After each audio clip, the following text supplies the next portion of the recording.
Hi everyone. Over the next few weeks I want to do a series of videos looking at the whole topic of singleness. I'm aware we don't talk loads about singleness in the church, but I think it's a really important topic for us to think about and consider and understand. And just a caveat before I get into the material, I think people can be single in the church for a whole host of different reasons. You know, some people will be single because they've been divorced. Some people will be single because they've been widowed. Some people who are single have got kids, some don't have kids. Some people will be in my position, which is I've never been married. And actually I think the experience of being single is different for both men and women. And I just want to say from the outset, I'm only going to be able to share from my experience, from my journey. I'm not going to be able to be aware of all the different perspectives of what it's like to be single and all the different circumstances. But what I am hoping is that what I share will contain nuggets of truth and encouragement for anyone who's watching who's single, but also for everyone who's married who's watching too.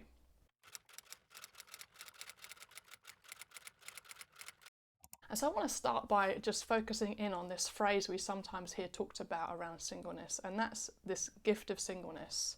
What is the gift of singleness? How do you know you've got it?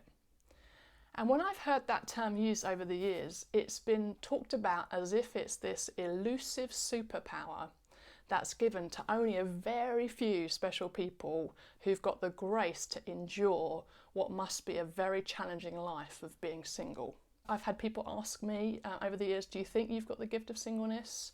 And honestly, God has never said to me, Wendy, you're going to be single for the rest of your life. You have got the gift of singleness. I've also heard people talk about being sure that they haven't got the gift of singleness. You know, God hasn't told me I've got the gift of singleness, therefore it must be that his plan is that I get married. And actually I think sometimes people have possibly got married too quickly, too soon, because they haven't understood God's perspective of singleness, and then they've had to wrestle through challenges in their early years of marriage. So what does the Bible actually teach us about singleness? And I want to focus in on what the Apostle Paul says in 1 Corinthians chapter 7. Obviously the Apostle Paul was single himself, and in the book of Corinthians what's happened is the Corinthian church has written to Paul to ask him for his thoughts on a whole load of different things, and Paul is replying. They've asked his thoughts on things about marriage, singleness, eating meat offered to idols, orderliness in the Lord's Supper, and all sorts of other things, and Paul is replying. And in chapter 7 he starts by talking to Christians who are married, and then in verse 6 he says this: I say this as a concession, not as a command, but I wish everyone was single just as I am. Yet each person has a special gift from God of one kind or another. Now I just want to stop here for a minute, because I think what Paul says in this scripture is absolutely staggering. When was the last time someone who is a prominent leader in your church who's single stood up the front and said, guys, this is not a command, but honestly in my heart of hearts I wish all of you were as I am. I wish all of you were single. And maybe another question for us to ask is, do we have prominent leaders in our churches who are single? Anyway, I just want to leave that with you. But what Paul is saying in this scripture is that both marriage and singleness are special gifts from God.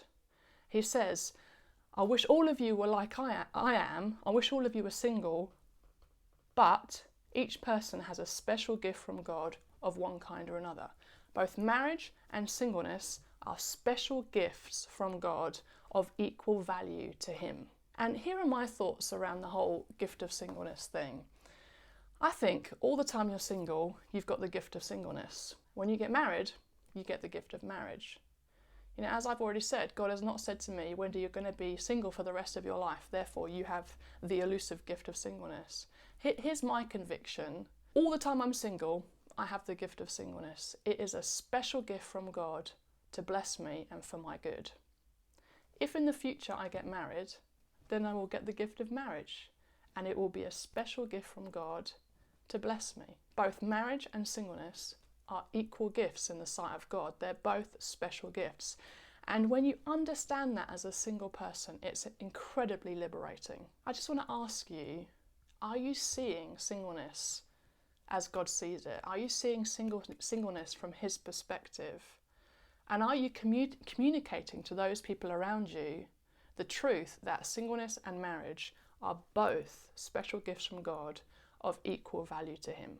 In my next video, I want to dig a bit deeper into this truth that singleness and marriage are of equal value, so that we can help single people who feel shame about their singleness to get rid of that shame and instead really fully embrace the gift that God has given them.